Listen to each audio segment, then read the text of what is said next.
Hi, this is Karen from Moonhill Mystery School, and I would love to talk to you about the Wheel of the Year. So, the Wheel of the Year is this idea that time is spiral and that we are,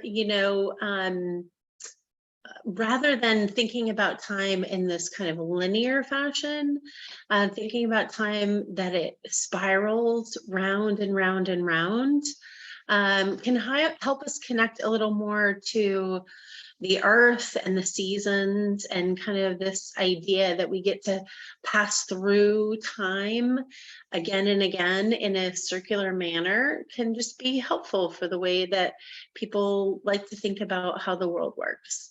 When we think of the time as a circular motion and as cyclical, we think of the seasons, right? We think of fall, winter, spring, summer. There's also another kind of layer to put on top of that.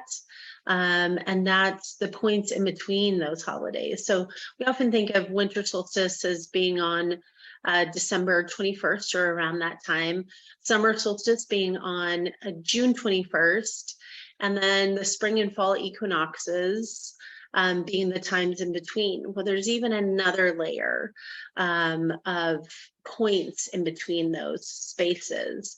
And so often people think of the fall as the beginning of the year, which resonates really well for me. I really like to consider the fall as the beginning of a new cycle or a new seasonal pass through time.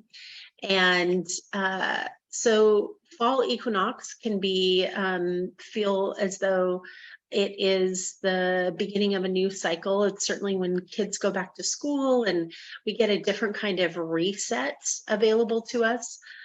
Fall equinox typically falls around September 21st.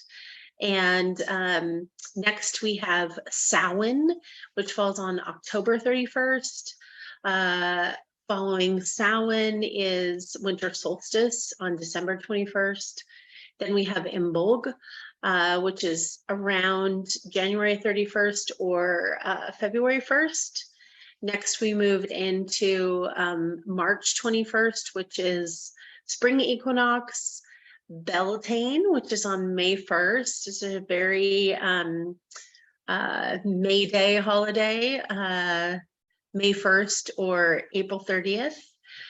Following that would be summer solstice on June 21st. And then the final holiday in this particular way of looking at the cycle would be Lammas, which is on July 31st or August 1st, in that range. So, so those holidays are a great example of about every 6 weeks they happen. And so if you're looking for a way to be more seasonally connected to the ways the earth is moving and the way the earth is changing. Now, not every climate's going to have those distinct seasons like we do. I'm up in the Pacific Northwest, and so we have pretty distinct winter, spring, summer, fall. And so you might not have all that same kind of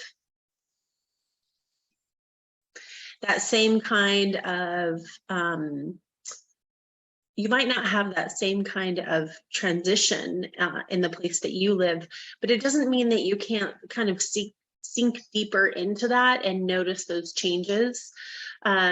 And also energetically living in time with the seasons means in the summer you might be more extroverted and outgoing and be hanging out with lots of people, and in the summertime, in the winter time and winter solstice time might be quieter, more introspective and more slow and more specific. So those are just some of the ways that you can consider thinking of the seasons. And so join me for more information at moonhillmysteryschool.com and sign up for a class.